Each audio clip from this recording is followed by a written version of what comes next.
कृष्ण की वाणी। बच्चे, जब तुम्हारा घर बनेगा ना मेरे बच्चे, तो वहाँ पर ना एक बहुत सुंदर सा बगीचा होगा और उस एक कोने में ना मैं वहीं बैठा हूँगा तुम्हारे पास मेरे बच्चे। मैं वहीं रहूँगा तुम्हारे पास। तुम जहाँ चाहोगे ना, कि जिस तरीके का बगीचा हो, जहाँ पर मेज कुर्सी पेड़ पौधे जैसे हों, वैसे ही सुंदर तरीके से उस कोने को सजाना मेरे बच्चे। अपने उस कोने को ना बहुत प्यारा बनाना, जैसे तुम बनाना चाहते हो, जैसा तुम हमेशा से बनाना चाहते थे। अपने घर की दीवारों को तुम उसी तरीके से रंगीन करना, ऐसे रंगना जैसे तुम रंग में रंगना चाहते थे। जहाँ पर जो चीज़ें तुम सजावट की रखना चाहते थे वैसे रखना, वैसे अपने घर को सजाना। कोई तुम्हारा हाथ नहीं पकड़ेगा, कोई तुम्हारा कुछ नहीं करेगा। और तुम जिसे भी कलाकारी करने बुलाओगे ना अपने घर में, चाहे वो शहर से हो, बाहर से हो, कहीं से भी हो, वो आएगा। देखना, कोई विघ्न नहीं पड़ेगा और तुम्हारे घर में बनने में ना बहुत योगदान मिलेगा तुम्हें। तुम देखते जाओ मेरे बच्चे, क्योंकि वो घर तुम्हारा नहीं मेरा है। तुमने जिस घर को कृष्ण धाम बनाया है ना, कृष्ण का घर बनाया है, तो कृष्ण अपना घर स्वयं बनाएगा मेरे बच्चे। मैं खुद आकर उस घर को बनाऊंगा, मैं बनाऊंगा मेरे बच्चे। और सुनो, तुमने जो मुझे मिठाई खिलाई ना, मुझे बहुत अच्छी लगी, बहुत अच्छी लगी। तुम पूछ रहे थे ना कि कृष्ण मिठाई कैसी लगी, तो मुझे बहुत बहुत अच्छी लगी मेरे बच्चे। और सुनो, तुम्हें बार बार नींद आ रही है ना, थक गए हो ना, तो सुनो, आराम कर लो। ज़रूरी नहीं कि मेरी पूजा करने के समय तुम सो नहीं सकते, सो जाओ, कोई बात नहीं। जब उठोगे ना तब पूजा कर लेना। तुम्हारे और मेरे बीच में कोई भी ना दिखावा नहीं है, क्योंकि मैं जानता हूँ तुम्हारे बारे में कि तुम कितनी मेहनत करते हो, थक जाते हो, तुम्हें बहुत नींद चढ़ रही है, सो जाओ।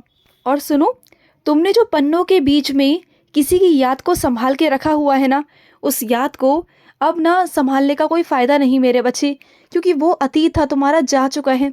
तो उसे ना देखो ना, या फिर वहाँ से हटा दो, वही तुम्हारे लिए बेहतर रहेगा। क्योंकि जब जब वो चीज़ें तुम्हारे सामने आएंगी ना, तुम्हें परेशानी होगी, क्योंकि तुम अपने पन्नों को पलट चुके हो। और अगर पुराने पन्नों में जाओगे ना, तो तुम बार बार परेशान होगे। मत हो परेशान।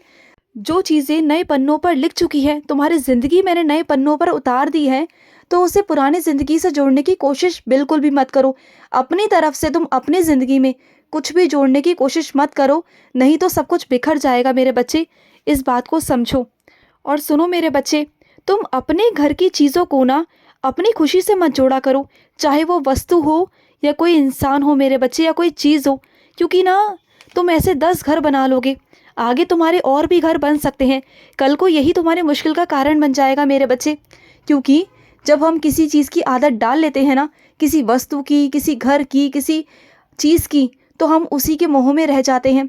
हो सकता है कि आने वाले वक्त में तुम अपने ही ऐसे 10 घर बनाओ। उसके बाद फिर तुम जब आगे आगे बढ़ते जाओगे, ज़िंदगी में सफलता प्राप्त करते जाओगे, तो जिन चीज़ों की तुम्हें आदत लगी हुई है, जिस वस्तु की तुम्हें आदत है, तो वो आदत कैसे छुड़ाओगे? वो तो फिर लत बन जाएगी तुम्हारी, वो बुरी लत बन जाएगी। तो लतों को ऐसे मत लगाओ जो बुरी हो मेरे बच्चे। किसी भी चीज़ की ना आदत मत रखो जो तुम छोड़ ना पाओ।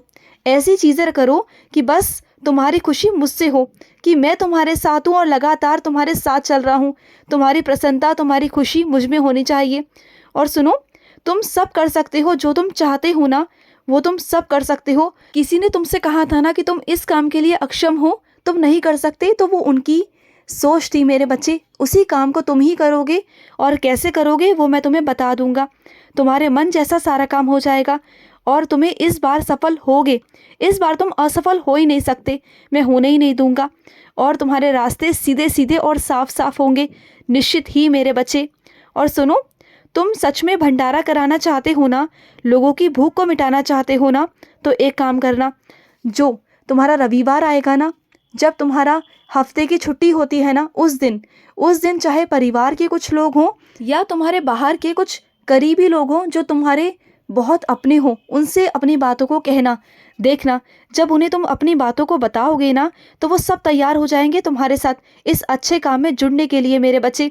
हाँ, हो सकता है कि एक दो ऐसे भी हों जो पीछे हट जाएं, लेकिन जो सच में तुम्हारे अपने होंगे ना, जो सच्चे दिल के होंगे, जिनसे मैं सेवा लेना चाहता हूँ, वो सब तुम्हारे काम में जुड़ जाएंगे। और ऐसा करके ना, पहले पहले शुरुआती दौर में थोड़े लोग तुम्हारे साथ जुड़ेंगे, लेकिन धीरे धीरे कर कर ना तुम्हारे लिए मैं एक विशाल फौज खड़ी कर दूंगा, कि तुम जब चाहोगे ना तब मेरा भंडारा कराओगे, मेरे नाम से करवाओगे, जब चाहोगे तब होगा और वहाँ तुम मुझे पाओगे। तुम्हें कई बार ऐसी अनुभूतियाँ होंगी कि तुम्हारा कृष्ण तुम्हारे साथ ही है और जहाँ जहाँ परेशानियाँ आएंगी वहाँ मैं तुम्हारे लिए खड़ा हो जाऊँगा। और सुनो, कई लोग ना तुम्हें मेरी बातें बताते हैं, कई बारी अपने अलग अलग एहसास, अपने अनुभव तुम्हें बताते हैं, तो वो झूठ नहीं होते मेरे बच्चे, वो सत्य होते हैं। वो मेरे अलग अलग तरीके हैं दर्शन देने के।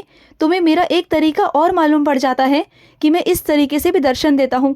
देखो, सबको ना मैं अलग अलग तरीके से, अलग अलग भावनाओं के अनुसार सबको दर्शन देता हूँ। तुम्हें जैसे देता हूँ ज़रूरी नहीं कि सामने वाले को भी मैं ऐसे ही दूँ।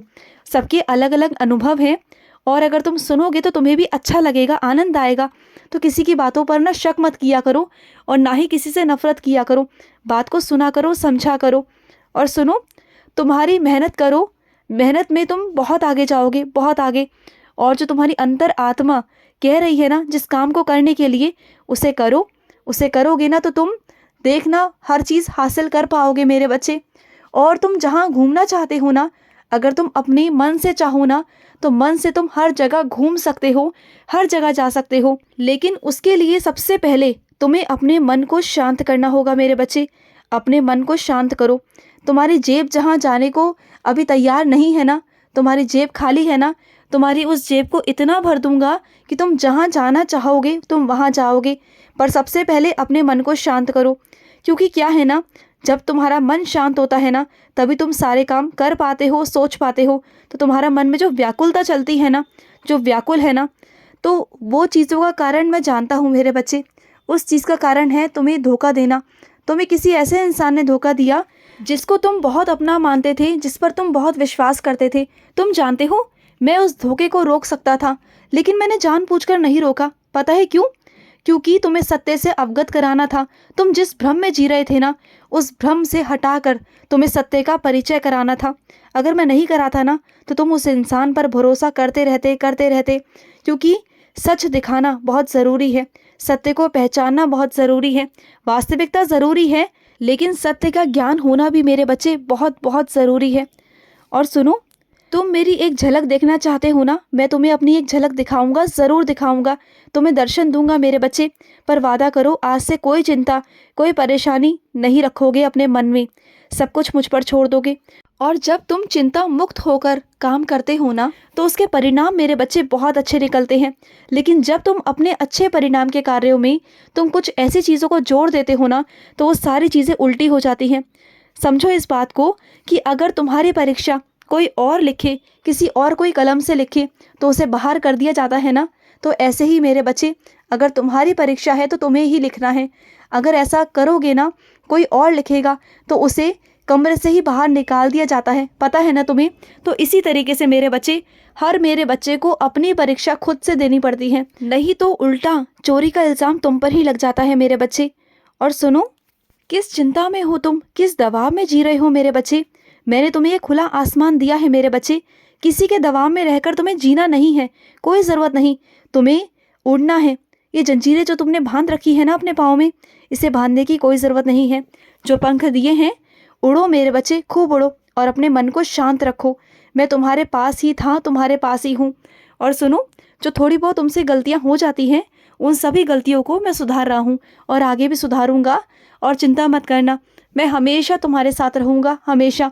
और कुछ लोग ऐसे हैं जो तुमसे ना बहुत बहुत चिढ़ते हैं, तो ऐसे लोगों से दूरी बनाकर रखो तो तुम्हारे लिए सही रहेगा। खुश रहो। आज का रात्रि कृष्ण संदेश समाप्त हुआ।